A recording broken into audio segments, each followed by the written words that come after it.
Call all hands. Beat to quarters.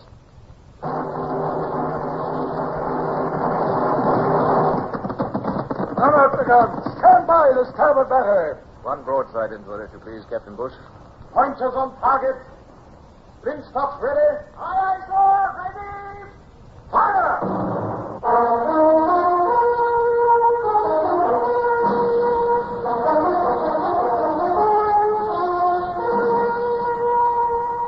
Presenting Michael Redgrave as C.S. Forrester's indomitable man of the sea, Horatio Hornblower.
They sent me to the Baltic Sea.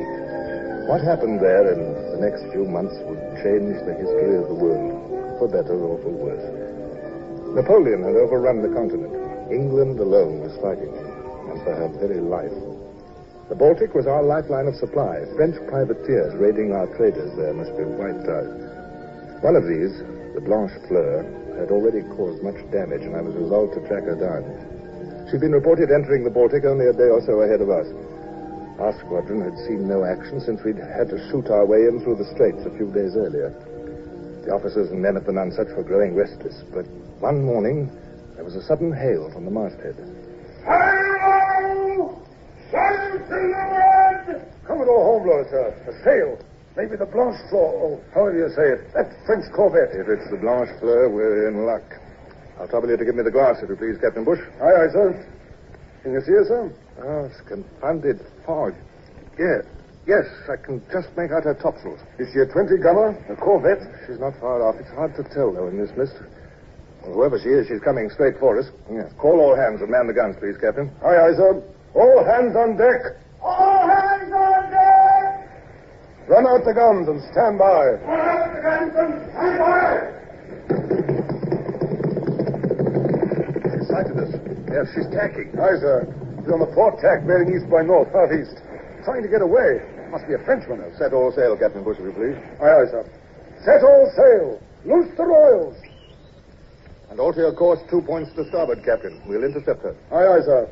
2 points to starboard. Up with the stunsails. Yes, I can see her better now. She's no corvette. Appears to be quite unarmed. Oh, she's not our chase, I'm afraid, Captain Bush. Then why did she tack the moment she sighted us, sir? Any ship beating up for the Sound would have to tack here. I suppose you're right, sir. Oh, don't be downhearted, Bush. She looks like a merchantman. Hey, masthead! What do you see there? Can you make out her colors? No, sir! Chase off in the port, sir! We'll soon find out. Hold to your course, Bush, and we'll intercept her anyway. I can see her now, sir! She's flying British colors! Uh-huh. Oh, she's a British ship! Excellent. Now, at least, we'll get some news and information. Badly needed, too. Lay our course to pass her within hail, if you please. Aye, aye, sir. Starboard a point, quartermaster. Get those tonsils in again, Mr. Hurst. Aye, aye, sir. She's a merchantman, all right. I can see her cargo now. This looks like timber. But one can't be too careful in these waters. Better ask her for the private code, Captain. Very good, sir. Mr. Hurst, signal her to give the merchant ship private code numeral. Aye, aye, sir. Now, we'll see what she replies. Here comes her flags, officer. A-T, numeral 57.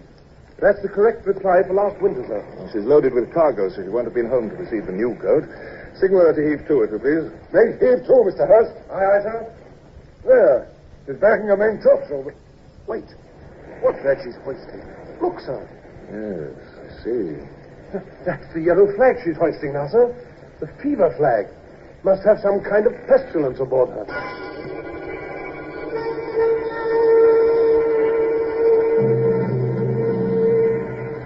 Hi, Tom.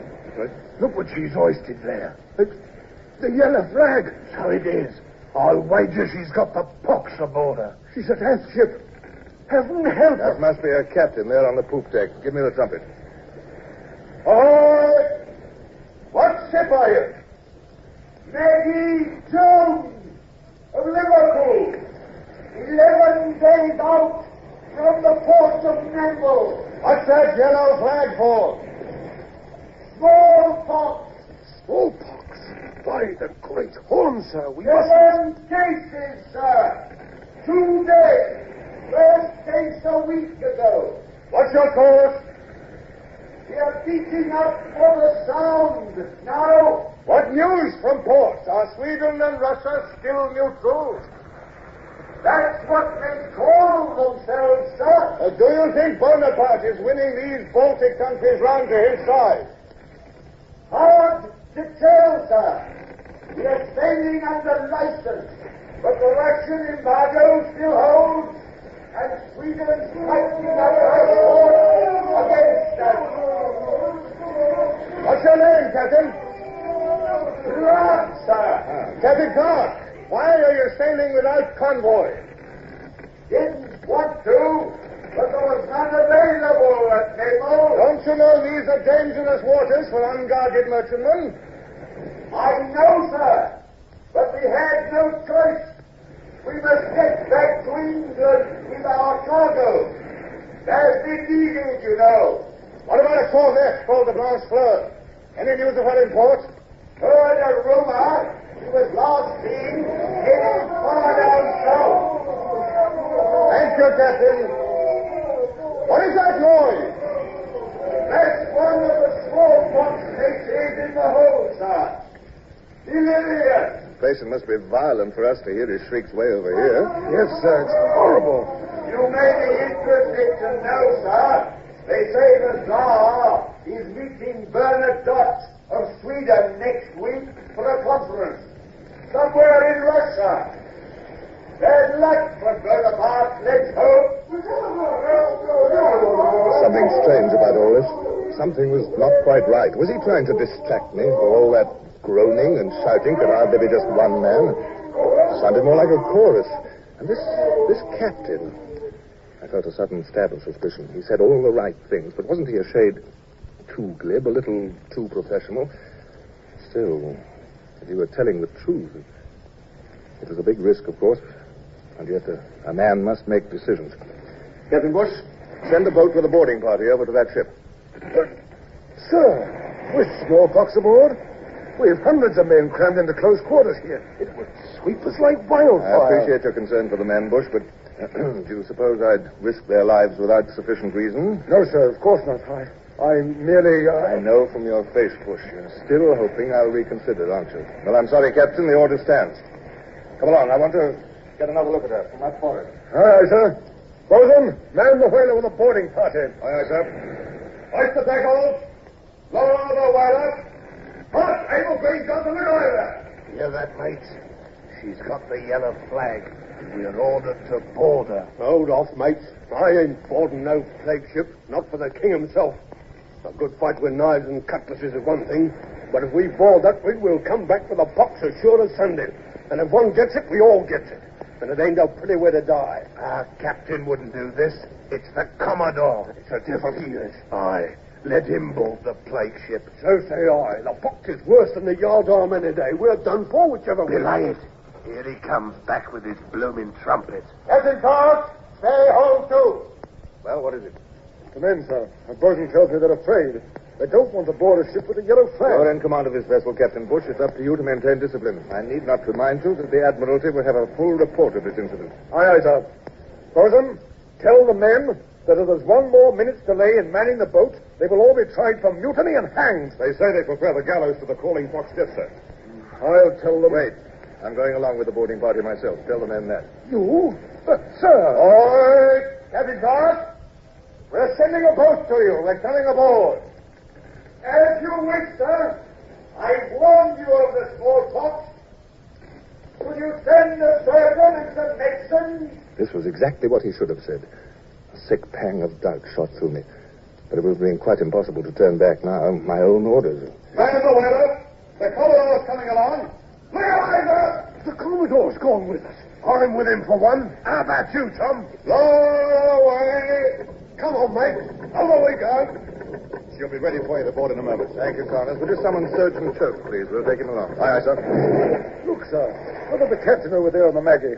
He's thrown down his trumpet and he's stamping about like a crazy man. Seems to be shouting some kind of an order. Yes, we'll soon find out what all that racket's about. It does seem strange, sir. At any rate, she's had a good view now of our 74 guns. She'll hardly try to run for it. Ahoy, the Maggie! Pots or no pots, we're on the way. And take this word of warning. Stay hove to, or I'll sink you.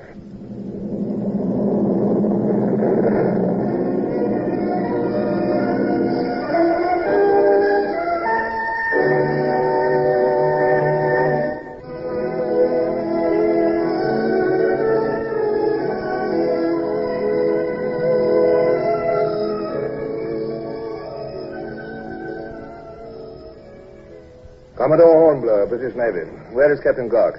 We wish to surrender, sir. What's this? We wish to surrender. We are helpless against your guns. We did not expect to meet the British Navy. Who are you? I speak for the French crew put aboard to take the Maggie into port. As I thought, a pirate crew. This ship is a prize. Yes, sir. A French prize taken 2 days ago. By what ship was she captured? By what ship? Answer me. By the Blanchie, sir. We are of the Blanchie's crew. The Blanche Fleur. Did you hear that, Connors? We're hot on her trail, finally. The Maggie's no plague ship. She's a great piece of luck. That yellow flag was hoisted to keep us from boarding her. A clever trick, I suppose you thought, sir? I think so myself. Here, take this man prisoner and round up the others, Connors. Aye, aye, sir. Get him, lad. Get the Blanchie. And find this Captain Clark. I am most curious. You up there, what have you done with Captain Clark? Speak up. He's on the bridge, sir. What's that? He shot himself, sir. The captain shot. Oh, confound it, Connors. If one of your men did that, I'll have his head. I'll break him, court-martial him, ruin him, and have him begging bread in the gutters. Always. Oh, no, sir. Beg pardon, sir. But it wasn't any of us. He done it himself, sir. He shot himself. The gun's still smoking in his hand. Is he dead? No, sir. He's still alive. Well, fetch the surgeon immediately. The surgeon's with him now, sir. They're over there, All sir. right, come on. This looks pretty bad. What's his condition, Surgeon? He's dying, sir. Can't last long. Want to do something for him? Not very much, sir, I'm afraid. We've just released the English prisoner. They were shut up in the forecastle. It was them making all that noise. Oh, fuck me eyes! His Majesty's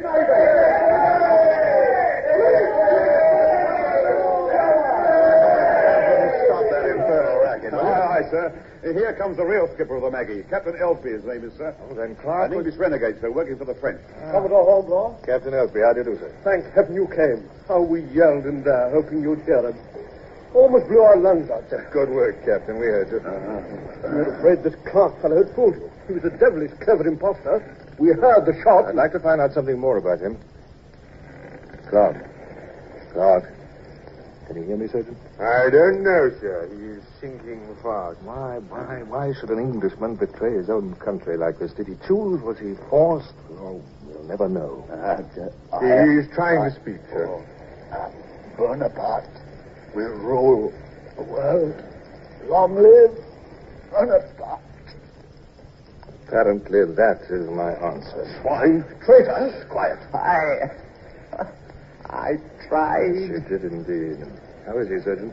Losing consciousness, sir, but there's still a pulse. He may linger for a while. Perhaps an hour. Perhaps not. We must hang him, sir, before he dies. What did you say, Captain Elsby? We can convene a court-martial, try him on the spot, and have done with it at short order. He's committed high treason, sir.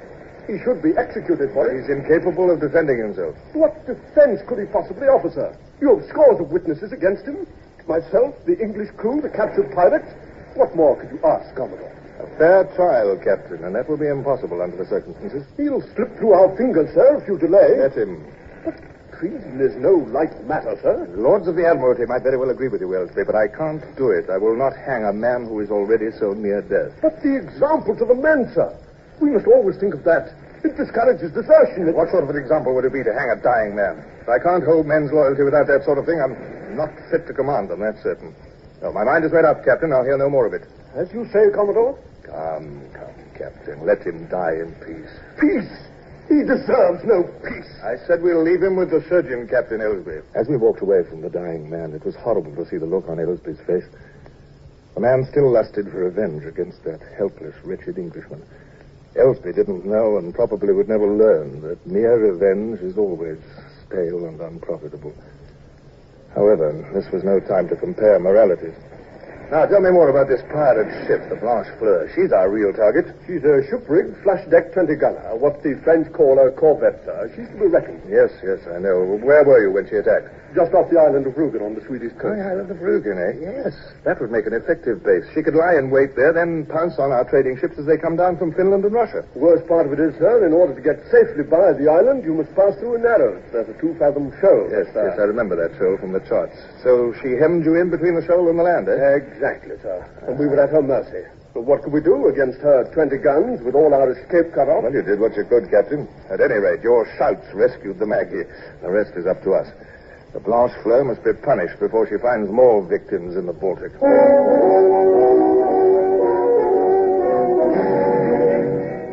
We set the Maggie to rights again and saw her off for home. Then we patrolled the coast, hoping for a glimpse of the Blanchie. There was almost constant fog, broken by fitful intervals of chilly sunshine. I took what advantage I could of one such interval. A bath at sea is a fine thing, under a splashing pump on the wash deck, where you can stand up straight and prance around, too, if that's your fancy. Far cry from being cramped up into one of those little infernal sitting tubs on land. But Brown, my faithful coxswain, who stood by with a big towel, was shivering and looking thoroughly miserable. What's the matter with you, Brown? You look positively blue. Oh, it's the water, sir. It's icy. Well, you're not in it. I am. I know, sir, but right out of the freezing Baltic. Well, I can't persuade myself it's at all helpful to you, Rubbish, sir. of course it is. Best tonic in the world. Freshens the blood, softens the wits. Yes, you ought to try it, Brown. Oh, if you please, sir, I'd much rather not. Gives me the idea just to watch you, sir. Commodore Hornblower, sir. Sir. Sorry to interrupt you, sir. But Captain Bush sent me. Oh, what is it? Can't you see I'm... Oh, here, turn off this jet, will you? Turn off this jet, I say. Is everybody deaf? That's better. Well, now, what is it, Mr. Hurst? Hand me a towel, Brown. No, come on, the big one. Come on. Oh, shall I get your robe, too, sir? This breeze... Said my towel, didn't you hear? Yes, sir. Oh, but really, sir... All right, young man, what's your errand? Now, speak up there. There's a sail been sighted to leeward. What? Why the deuce didn't you say so? I'll come to the quarterdeck immediately. It might be the Blanchie. But, sir, your clothes, you can't... Don't bother me, Brown. This is important. Give me the glass, Captain Bush. Now, where is she? She's gone. We've lost her, I'm afraid, sir. It's misting up over there again. She's disappeared into the fog. And this blasted fog is coming our way, too. Oh, confound the weather. Could you tell what her course was, Bush? North by northeast to half north, sir. She may have seen us, I'm not sure. We'll have to take a chance. Pursue her on that course, Captain. Aye, sir. Now to wait till this scurvy fog lifts. Oh, I'll stand watch with you. Aye, sir. Excuse me, sir, but there's a north wind. Well, that is, I mean to say, sir, aren't you cold in that towel? What? Oh, good heavens, I've forgotten all about it. Where are my clothes, anyway? Here, Brown. Where are you, Brown? Here I am, sir. Oh, Brown, what do you mean by letting me charge off that way without a stitch of clothes on? This whole ship has gone mad. Quite mad, I tell you.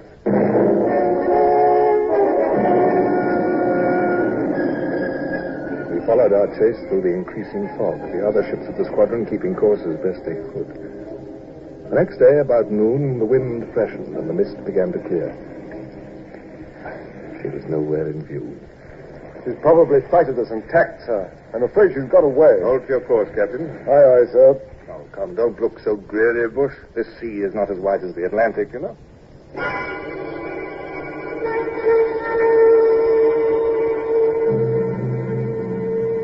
Well, sir, almost 3 days without a sign. Don't you suppose... Sail! Sail on the lee quarter! You hear that, Bush? Let me have the glass. Aye, sir. Can you see her?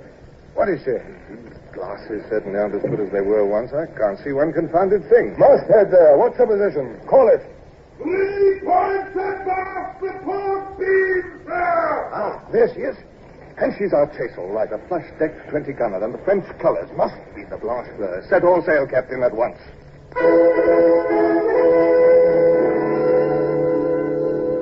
She's sighted us now, sir. No doubt about it.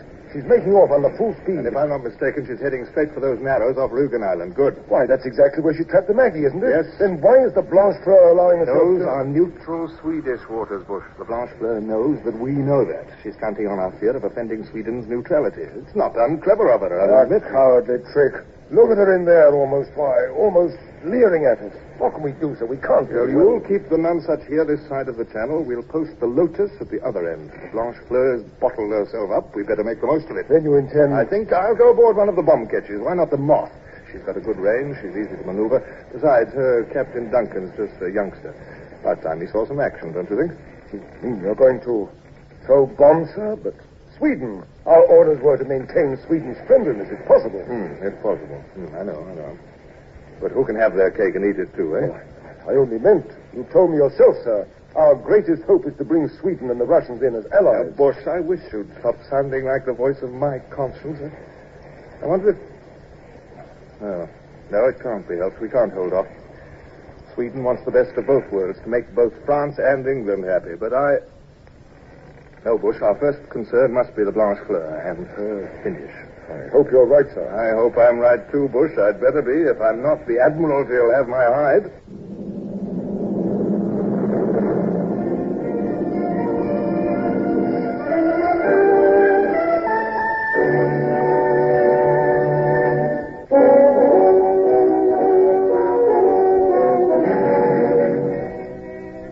Captain Duncan, just because your Commodore's aboard the Moth, you needn't change your habits, man.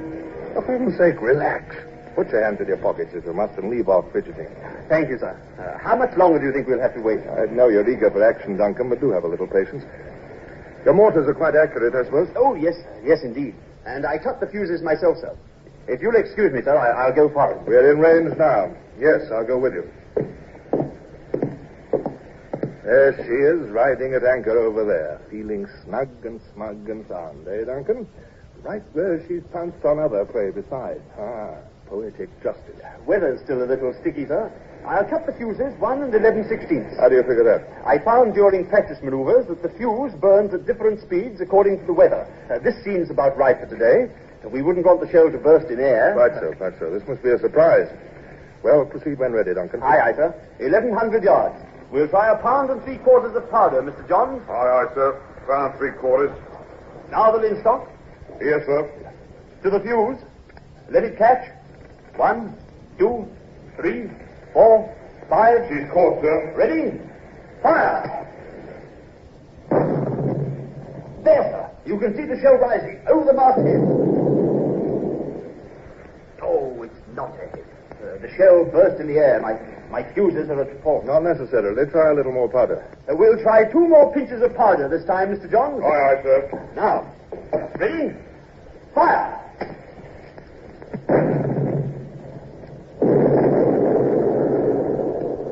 I think we've hit her, sir. Wait till the smoke clears. Then we can... Yes. A square hit on her bow. Our men are taking to the boats. Another shell into our fast. Aye, sir. Jump to it, men. Both mortars together. Be lively.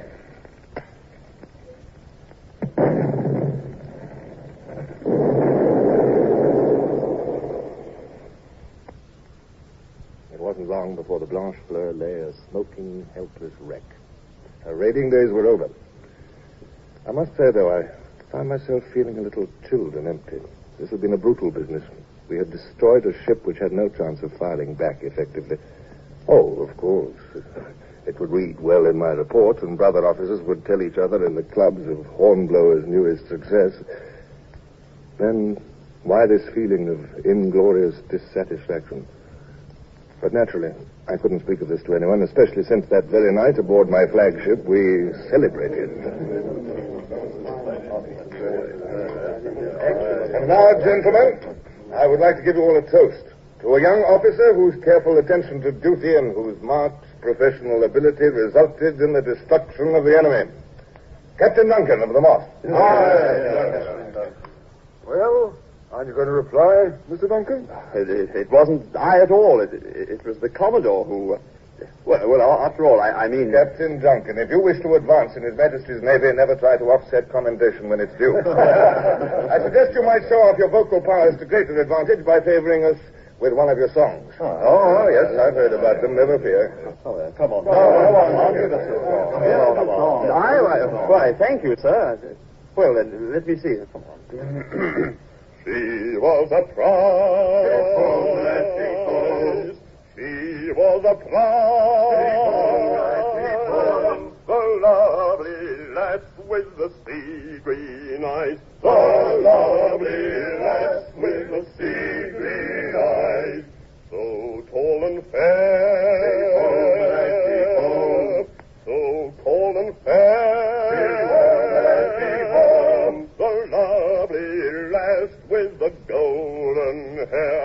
The lovely lass with golden hair.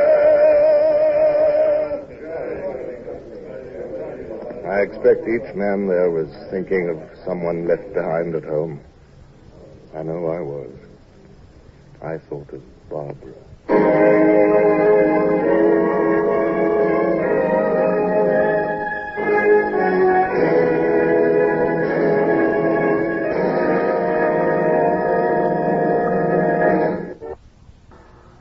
Horatio Hornblower, starring Michael Redgrave, is based on the novels by C.S. Forrester. Music composed and conducted by Sidney Torch.